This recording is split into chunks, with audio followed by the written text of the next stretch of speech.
בוקר טוב לכולן ולכולם, כיף שאתם איתנו כאן הבוקר ליום שני של ריטריט השמטה הקצר של גלן סוונסון. כמה מילים מאוד מאוד קצרות לתחילת השיעור. קודם כל נגיד שכל השיעורים מוקלטים, אז מי שרוצה לצפות בהם אחר כך מוזמן לעשות את זה בערוץ היוטיוב של ידידי הדרמה. אפשר להיכנס אליו דרך סמל היוטיוב שנמצא בראש דף הבית של אתר ידידי הדרמה. אנא יישארו עם מצלמות כבויות, אנחנו מתרגלים מדיטציה רוב השיעור, וגלן מעדיף שמצלמות יהיו כבויות כדי שלא יהיו הסחות דעת, וגם אנא סגרו את הרמקולים בבקשה.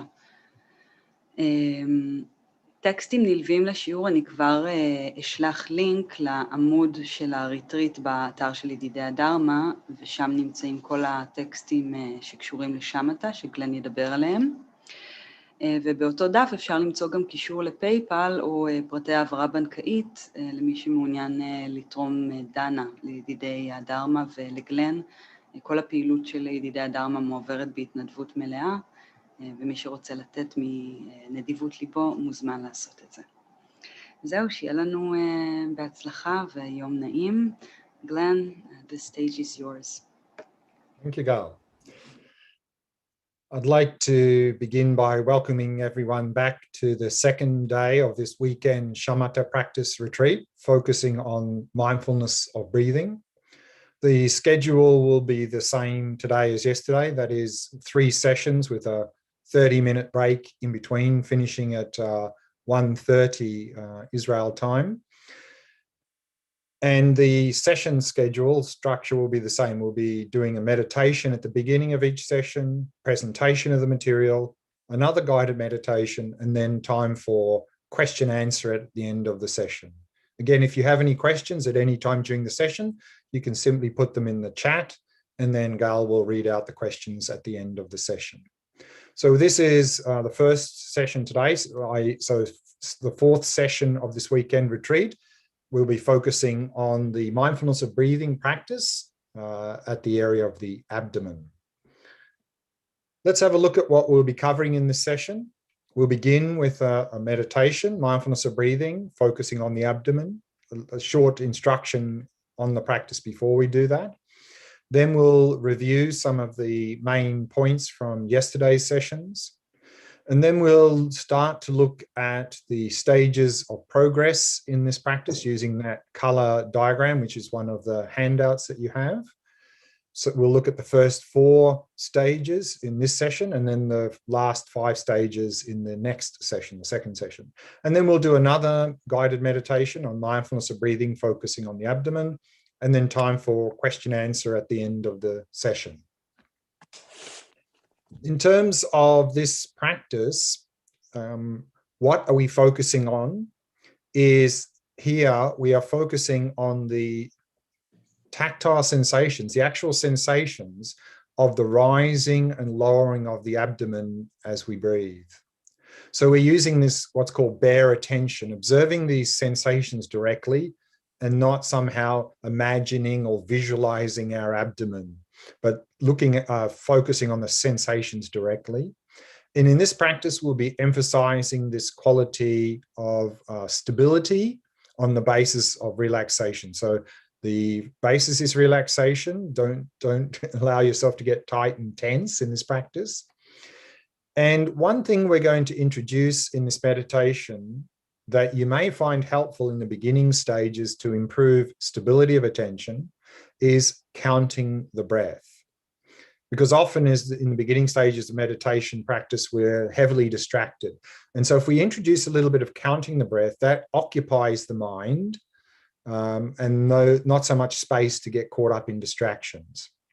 There are many methods of counting the breath. The one we'll be using in this meditation is we'll count at the end of each in-breath.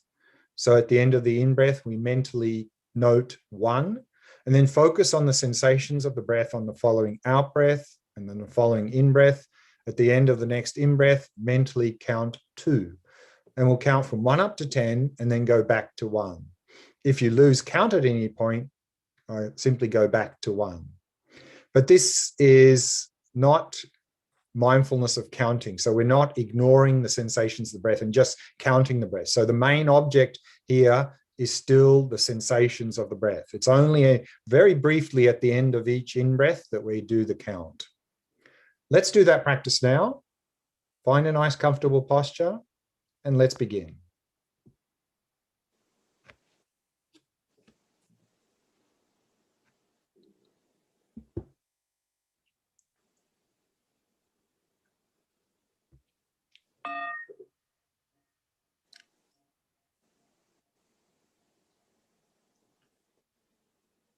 Allowing your awareness to descend into the body and simply become aware of sensations throughout the body.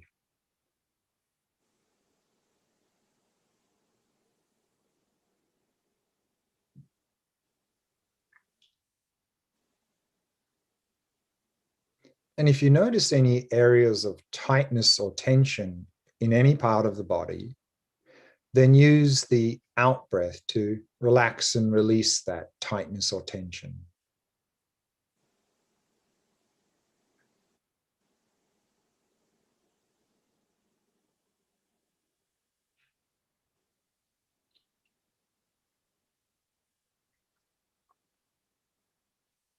And then bringing your awareness to the area of the face and soften and relax all the muscles in the face. The mouth and jaw, soft and relaxed. And all the muscles around the eyes, soft and relaxed.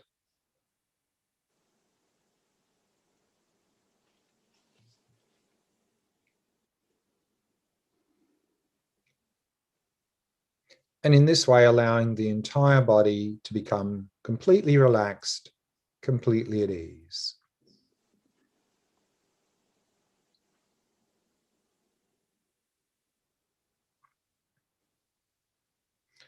And if you find it helpful, you can take 3 slow, deep breaths, maintaining awareness of sensations throughout the body as you breathe.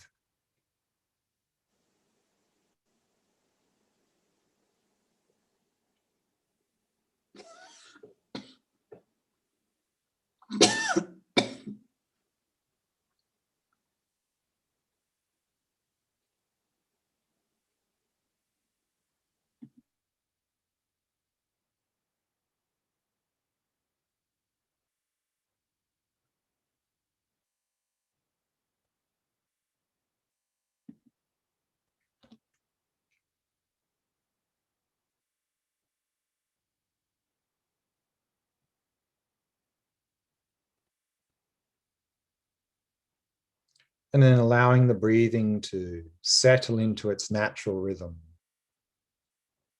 Not trying to control or regulate the breath in any way. Simply allowing it to flow naturally and effortlessly.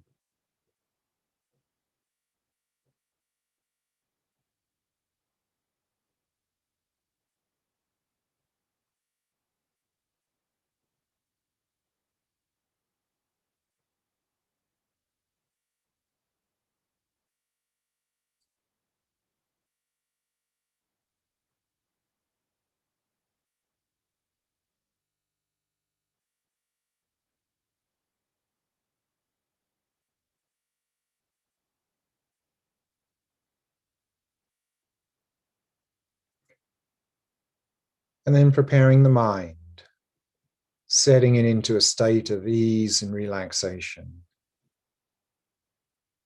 Releasing all activities of the mind and simply allowing the mind to come to rest.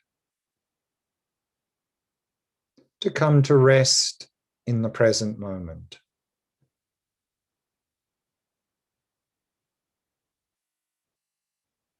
Resting in stillness.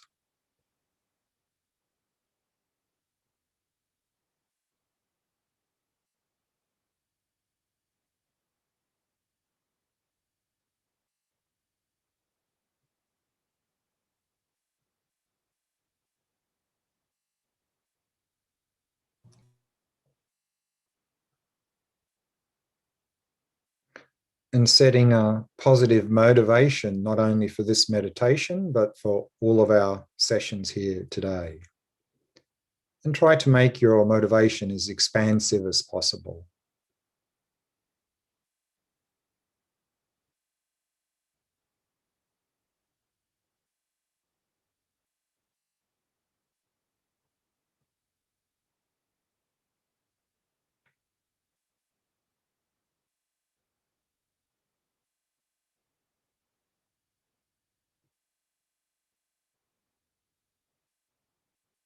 And now direct your attention to the tactile sensations in the area of the abdomen. That is, the sensations of the rising and lowering of the abdomen as you breathe.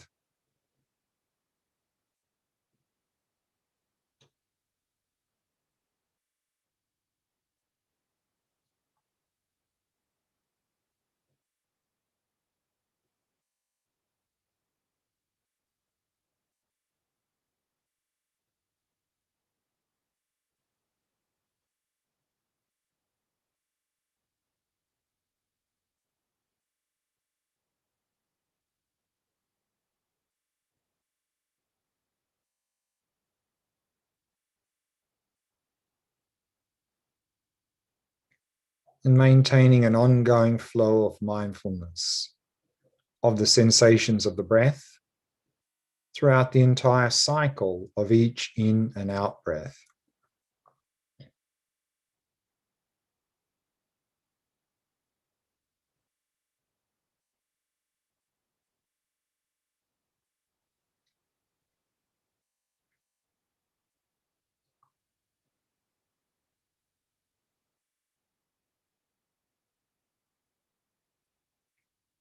Maintaining a basis of relaxation, relaxed body and relaxed mind.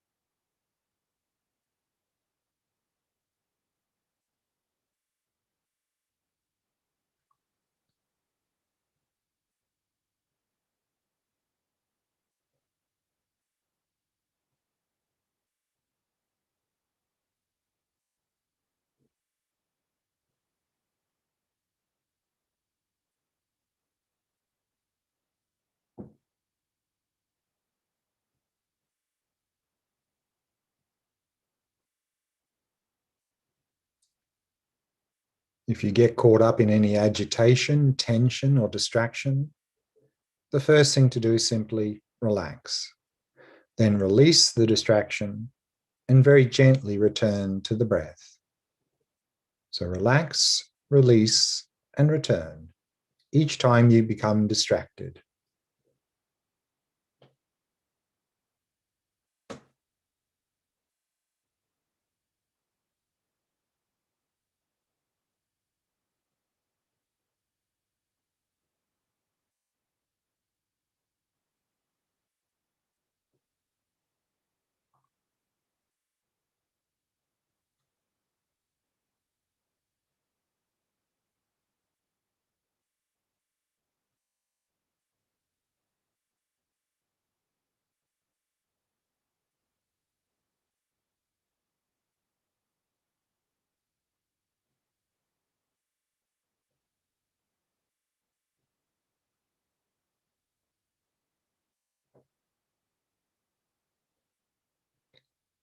Or if you find yourself falling into dullness or drowsiness, then use the in-breath as an opportunity to arouse and refresh your focus, to sharpen your focus on the breath.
And now we'll introduce counting the breath to see if it helps to stabilize your attention. And so at the end of the in-breath, mentally count 1. And then focus on the sensations of the breath on the following out-breath, and then the following in-breath. And then at the end of the next in-breath, mentally count 2. In this way, counting 1 up to 10, and then go back to 1 and start again. If at any time you lose the count, go back to 1. So let's now experiment with counting the breath to see if it helps to stabilize your attention.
And we can bring the meditation to a close.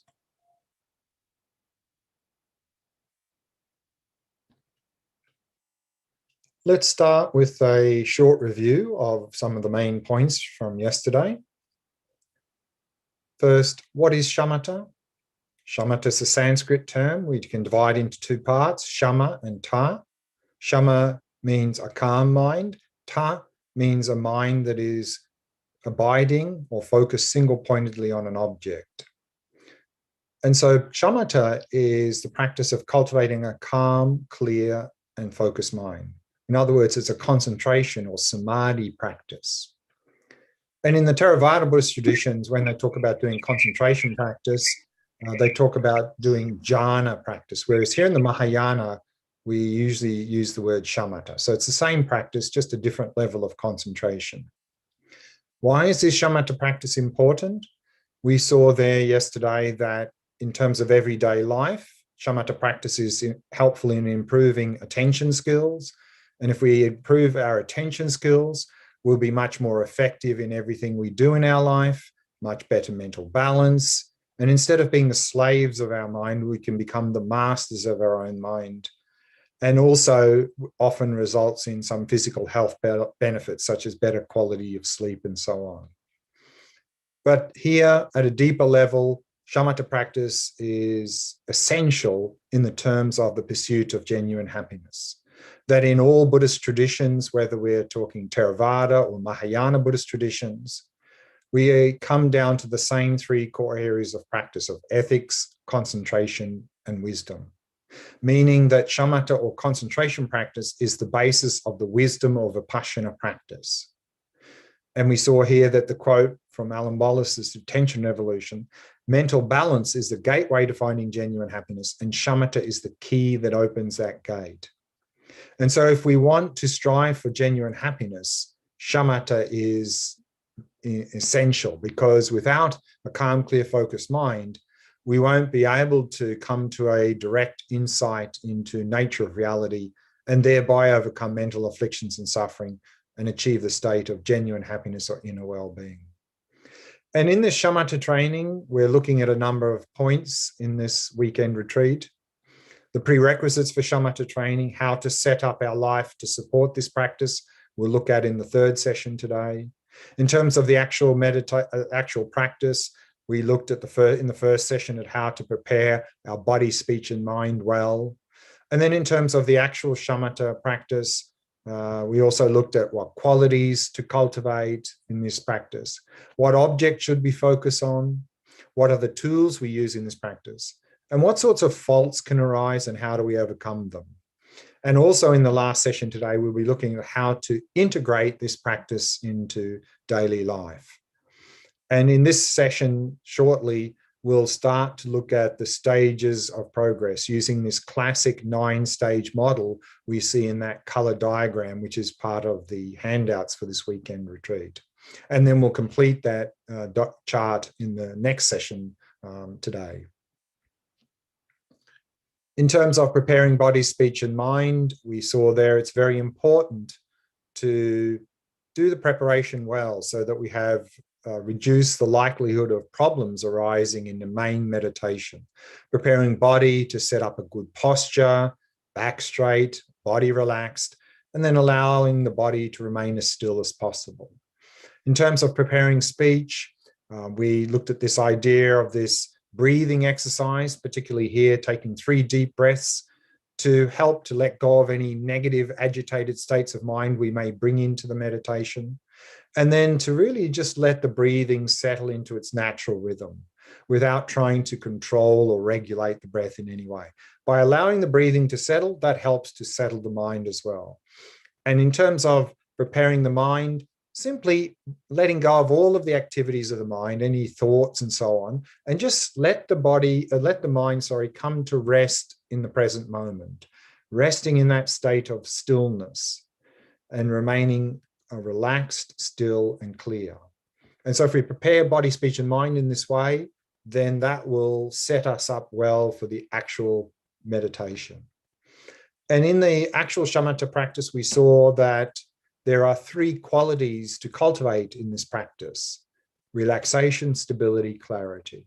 That even though relaxation is not mentioned so much in the original shamatha texts, It's something for us in the modern world we really need to pay attention to, because we tend to bring a lot of tension and agitation into meditation, and we push very hard to get some results, and then we have all sorts of problems that won't work.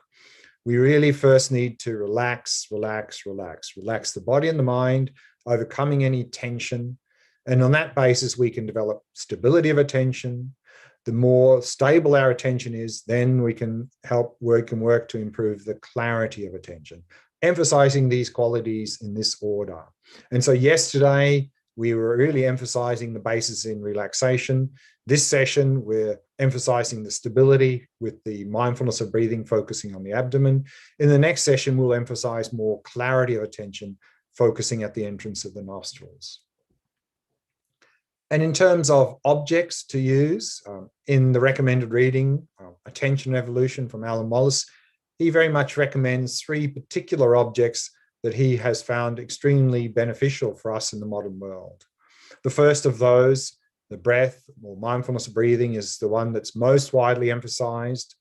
And that's what he also recommends, at least initially. And that's why we are using this as the object for Shamatha practice this weekend's retreat. But also we saw there yesterday that in terms of observing the mind, or in other words, observing thoughts, even though many people find it challenging, there are potentially enormous benefits in this practice.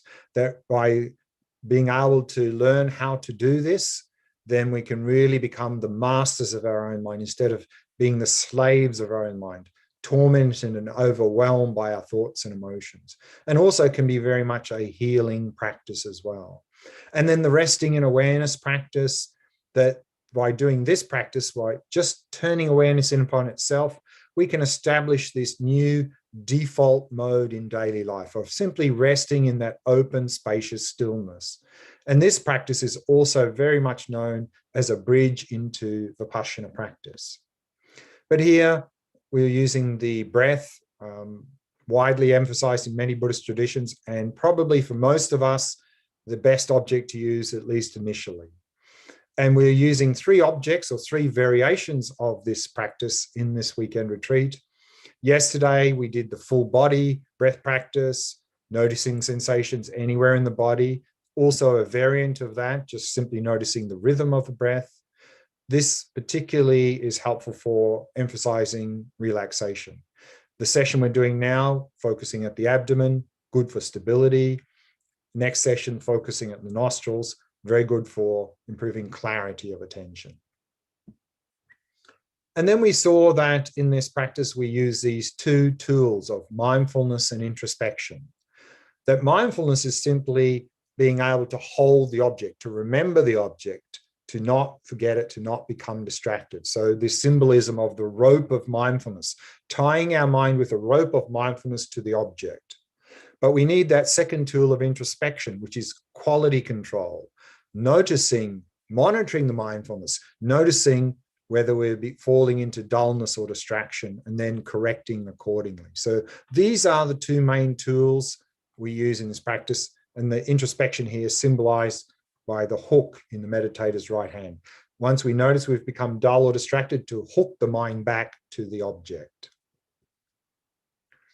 And then we saw that we can progress through these 9 stages that we're going to look at begin to look at shortly, through using 8 antidotes to abandon 5 faults.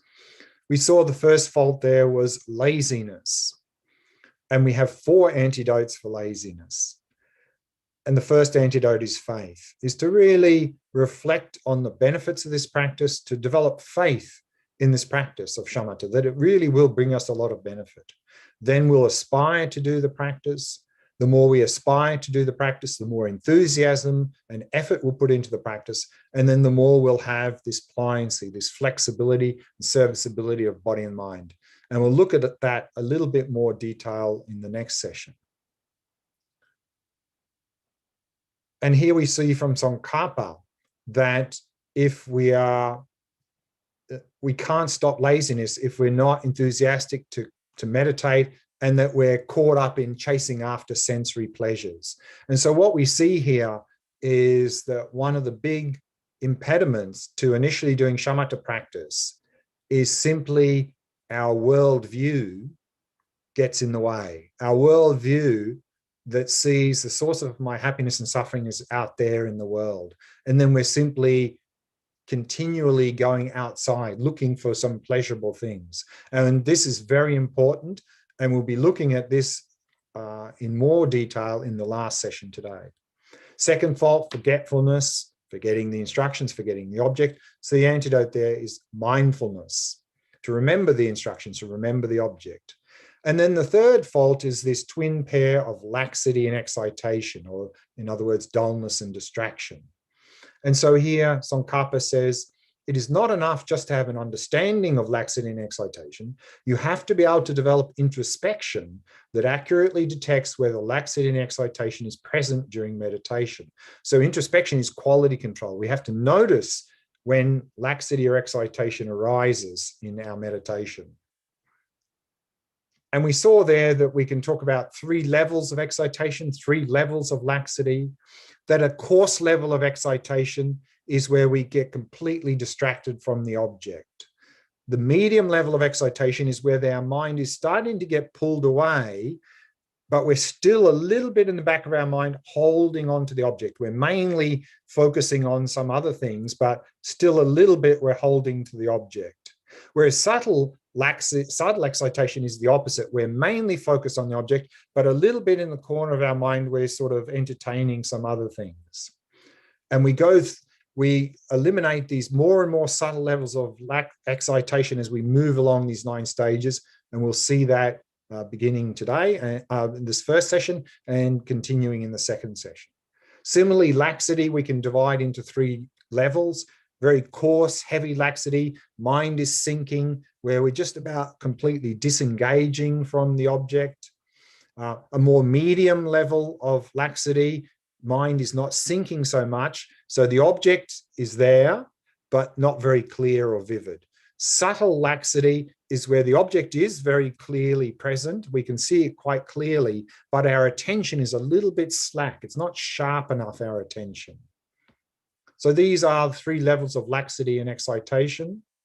And then we saw that the 4th fault of non-application is when we notice we've become dull or distracted and we don't do anything about it. And this is what Tsongkhapa says here, is that if you make no effort to stop laxity and excitation as soon as they arise, your complacency or failure to apply yourself constitutes an extremely serious problem for your concentration. Meaning if we get a bit dull or distracted and we simply allow that to continue, then we're actually increasing the very faults we want to decrease. So to remedy, he says, to remedy a failure to apply yourself to the elimination of laxity and excitation, cultivate the intention called application or effort, that soon as laxity or excitation arises, then apply effort, meaning really reapply mindfulness. And over-application is very high level of practice when our mind is actually very well focused and we're unnecessarily adjusting our focus.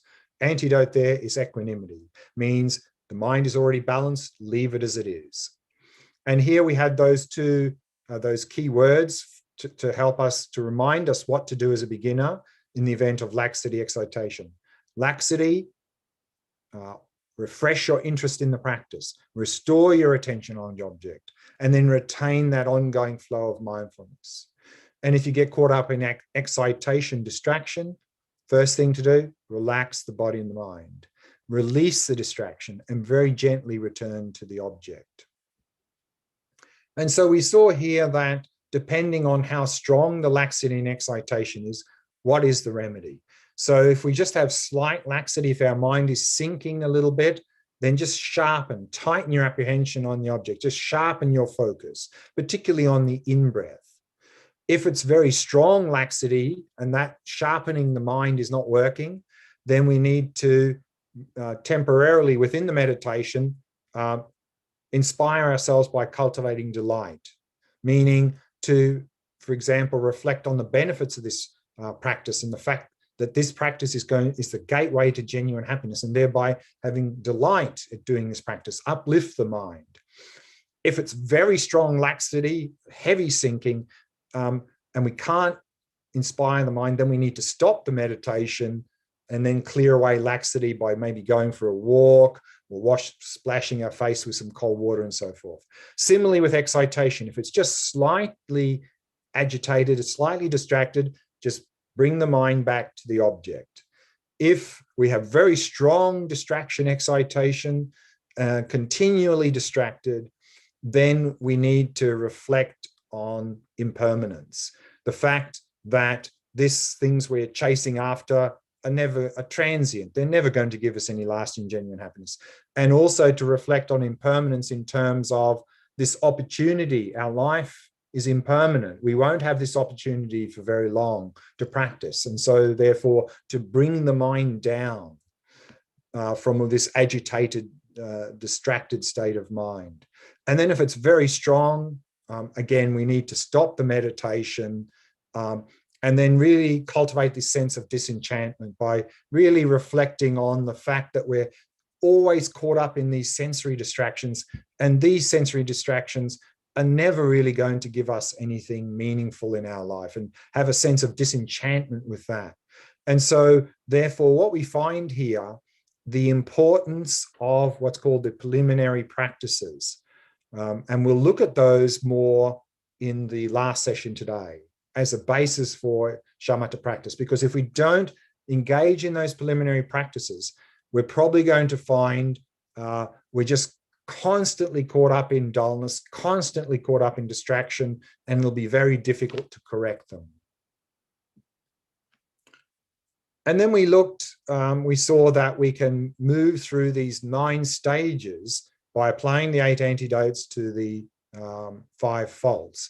And we'll shortly look at those stages of progress, starting from directed attention up to attentional balance. And we'll look at the first 4 of those in this session. So let's begin now. Actually, there's one thing I wanted to mention in that last slide, that we move through these 9 stages, but also it says here, this is accomplished through the 6 powers and the 4 mental engagements. The 6 powers are what enables us to move deeper and deeper into the practice. These are symbolized by the bends in this road we see in this color diagram. And the 4 mental engagements describe how we are engaging in the object. And I'll explain what those 4 mean as we go through these 9 stages.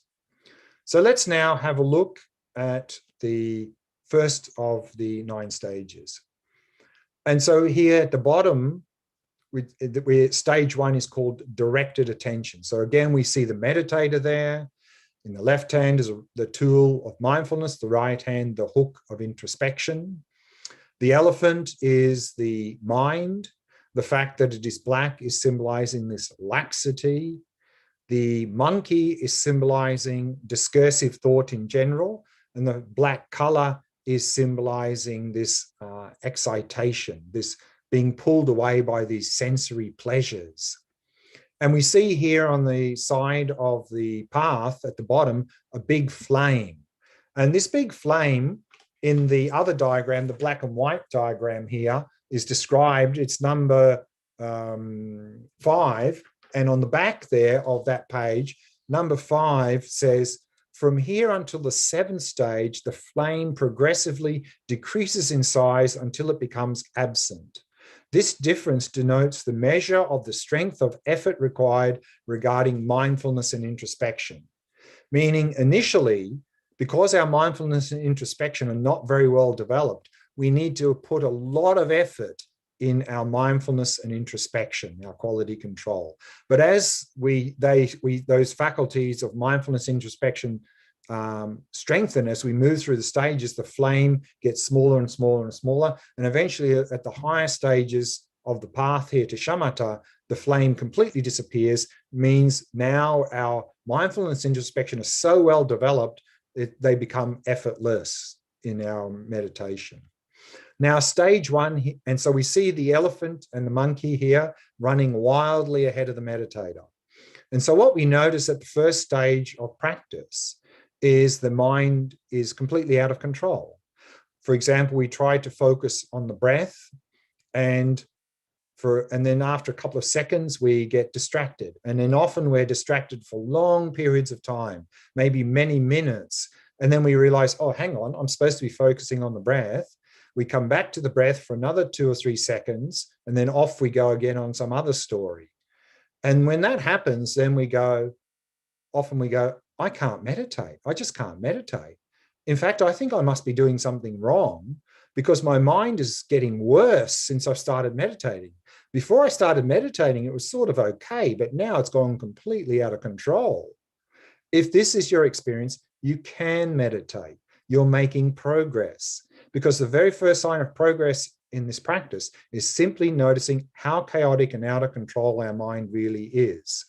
If we've never sat down to focus on the breath, for example, we may have this illusion that our mind is not too bad. Focusing on the breath, well, that can't be too difficult. I should be able to do that. Maybe I'll get a little bit distracted, but that can't be too difficult. But when we sit down, we try, and we notice that our mind is completely distracted and we're hardly on the object, then we think we can't meditate. We can. This is stage 1. We're making progress. Good work. Because what we achieve at stage 1 is to be able to just direct your attention to the chosen object for just a second or two. And we do that, we get to stage 1 through the power of learning the instructions, or the power of hearing. We hear about this practice, how to do this practice, and then we put these instructions into practice. What problems persist at stage 1 is there's no attentional continuity on the object, meaning we're distracted for long, long periods of time. So the main imbalance here is this coarse excitation, where we're completely distracted from the object. And the type of mental engagement we need here is called focused, meaning we need to put a lot of effort just to simply focus on the object, because most of the time we're distracted. But if we continue to practice, we go around the bend in the road to the second stage, called continuous attention.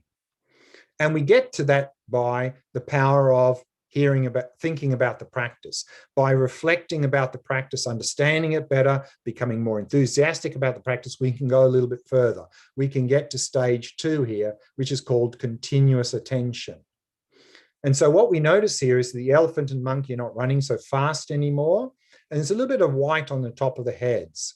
And that factor of that white is symbolizing some stability and clarity. So now at stage 2, we're noticing a little bit of stability and clarity, so much so that now we can often hold the object for up to a minute or 2 in the meditation. But still, when we get distracted, we're distracted for long periods of time. So what persists here at stage 2 is that still most of the time we're distracted from the object. So we're more off the object than on the object. So the main imbalance here is still coarse excitation, where we get completely distracted, in fact, for long periods of time still. So the mental engagement needed here is, again, focused. We need to keep refocusing on the object again and again and again. But if we keep practicing, then through the power of mindfulness, our mindfulness getting a little bit better, we can move to the 3rd and 4th stage of progress. So the 3rd stage here is called resurgent attention. And so what we notice, a couple of things here, is now the rope of mindfulness is tied to the elephant of the mind, meaning our mindfulness is getting a lot better here. And so therefore here at the 3rd stage, we can hold the object longer periods of time, maybe up to 5 or 10 minutes at a time. And now if we get distracted, we quickly recognize that and come back to the object quickly. And that's symbolized by the elephant turning the head backwards, that we quickly recognize the distraction and quickly come back to the object. So what we achieve here is that now we're mostly on the object and we get back from distractions very quickly. And we do that through the power of mindfulness. What problems persist is that still every now and again, we do completely lose the object, only for brief periods of time. So we still have coarse excitation where we get completely distracted, but only now for brief periods of time. And now, because we're mostly on the object, instead of focused engagement, now it's what's called interrupted mental engagement, that we're mainly focused on the object. So our attention on the object is interrupted now and again by laxity and excitation. Now, also here at stage 3, we see the rabbit on the back of the elephant. The rabbit is symbolizing subtle laxity. And so from here, on for the next few stages, we need to pick up this more and more subtle level of laxity. Because if we don't pick it up, we'll get stuck here. Because by stage 3, we can focus on the object most of the time. And if we get distracted, we quickly come back. And so we may think that, wow, I'm nearly got to shamatha. I hardly ever get distracted. I'm pretty well most of the time on the object, but our mind is not sharp or clear. We need to make the mind more clear. And so we need to pick up these more and more subtle levels of laxity or dullness to go deeper into the practice. And so if we continue practice, mindfulness improves even more. We'll get to stage 4, called close attention. And now here at stage 4, we can hold the object the entire session without ever completely losing it. So that's what we achieve at stage 4. And we do that through the power of mindfulness getting better and better and better. Now, what problems persist, though, here at stage 4 is some complacency can come into our practice, because we can hold the object now the entire session without ever completely losing it. And so we might think that we're, well, you know, I think I'm just about at shamatha because I never lose the object. And so we can get a bit complacent about our practice. And so therefore, there's still a lot of work to do in terms of the quality of our attention.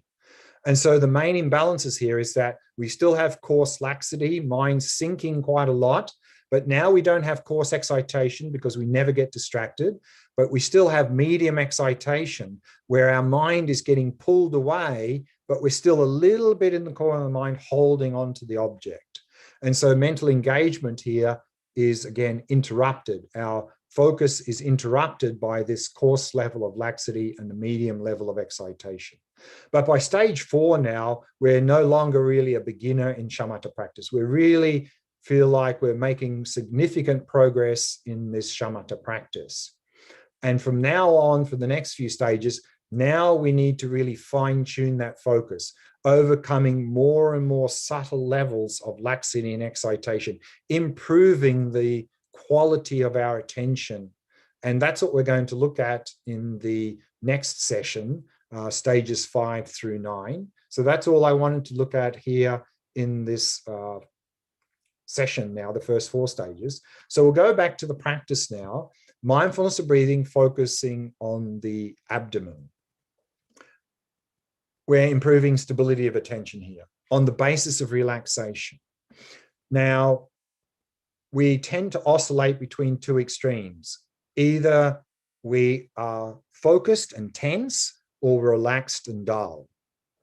And so to help bring those 2 together, to be relaxed and focused at the same time, we can balance the mind on every breath. So you might like to experiment with that in this session, that on the out-breath, on each out-breath, really relaxing and releasing any tightness or tension.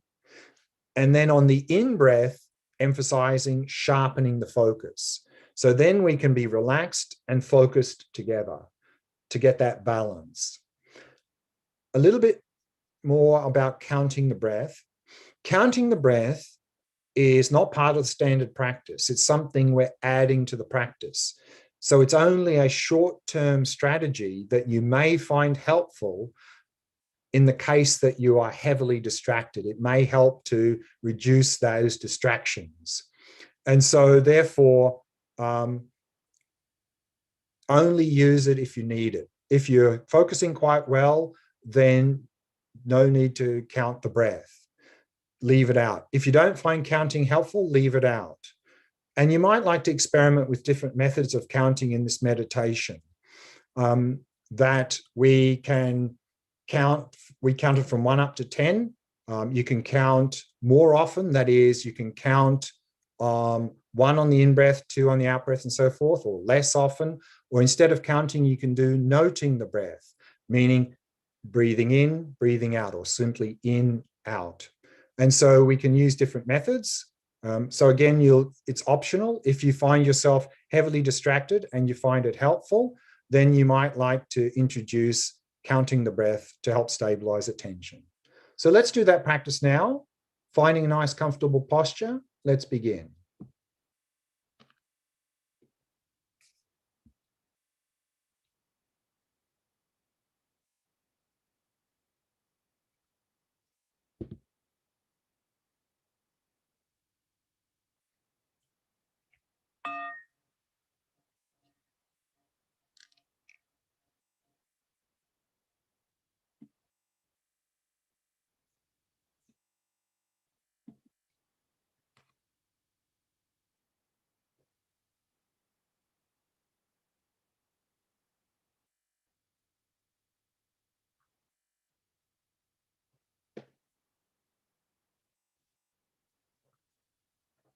setting the body into a state of relaxation, stillness, and vigilance.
Allowing the breathing to settle into its natural rhythm.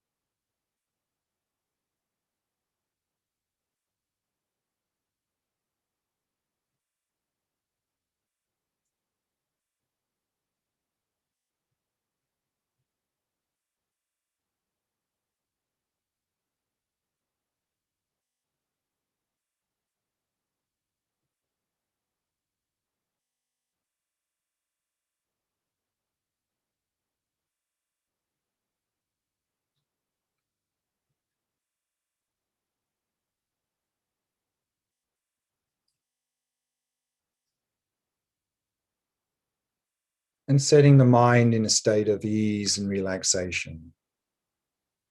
Simply allowing it to come to rest in the present moment.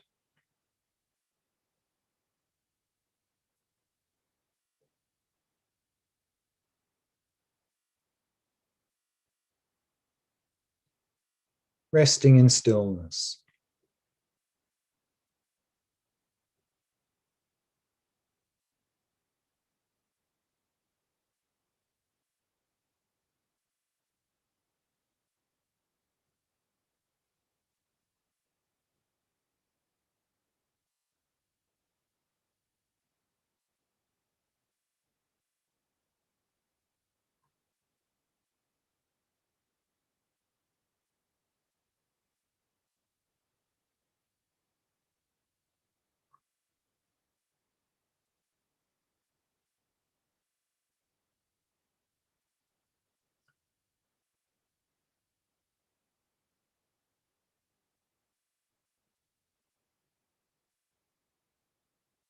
And then from that basis of stillness, start to become aware of the sensations of the breath in the area of the abdomen.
And to help balance the mind, we can use the out breath as an opportunity to relax and release any tightness or tension. And we can use the in breath as an opportunity to arouse and sharpen the focus to overcome any dullness. And in this way, we can be relaxed and focused and alert at the same time.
And if you find yourself getting constantly distracted and you find it helpful, you might like to introduce some counting or noting of the breath to help stabilize the attention.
we can bring the meditation to a close. We have some time for question and answer now. So if you have any questions, you can put them in the chat and Gal will read them out. Any questions so far? Not so far.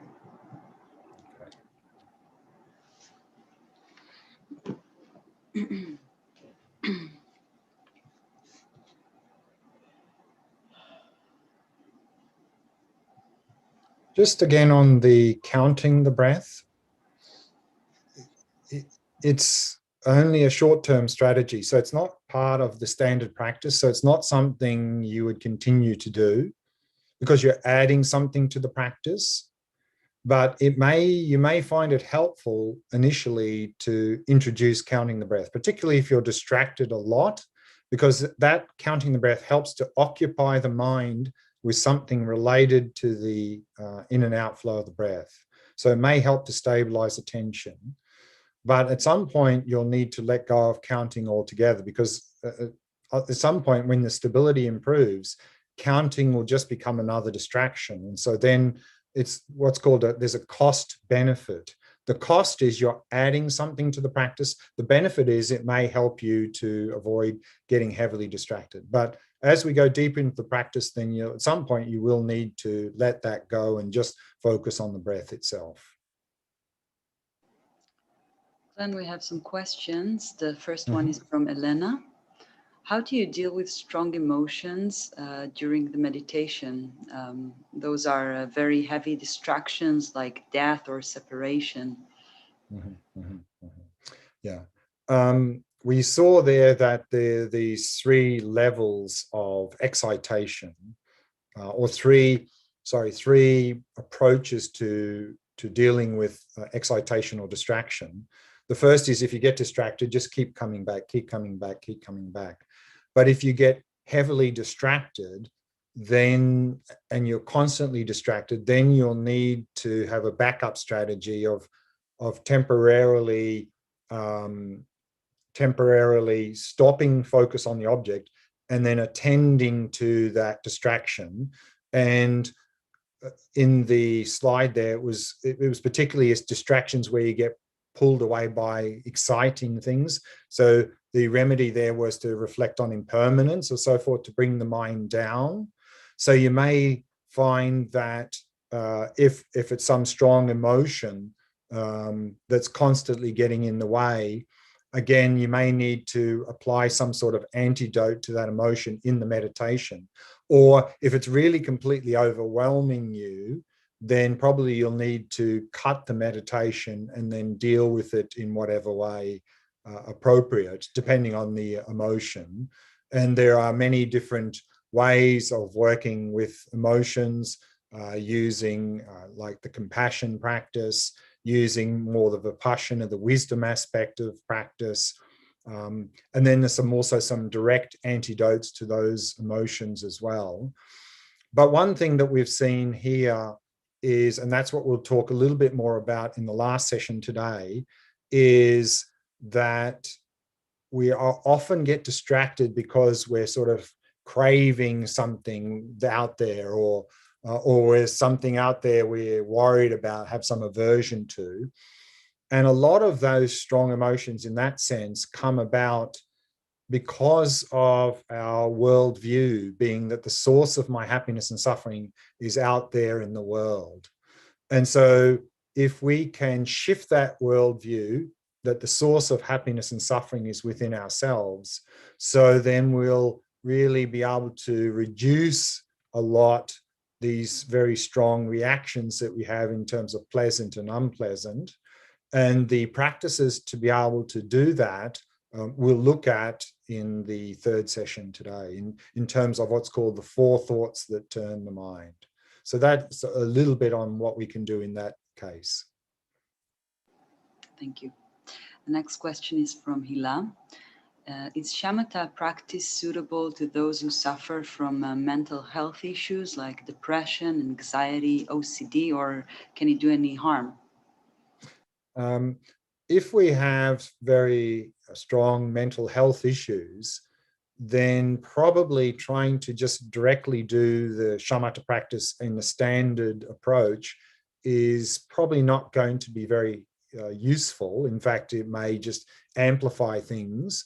So rather than we need to have a sort of tailored approach for these sort of practices. You know, for example, I think for depression, we have a therapy called, I think it's cognitive-based mindfulness, where we can really, it's being tailored for a specific purpose for depression.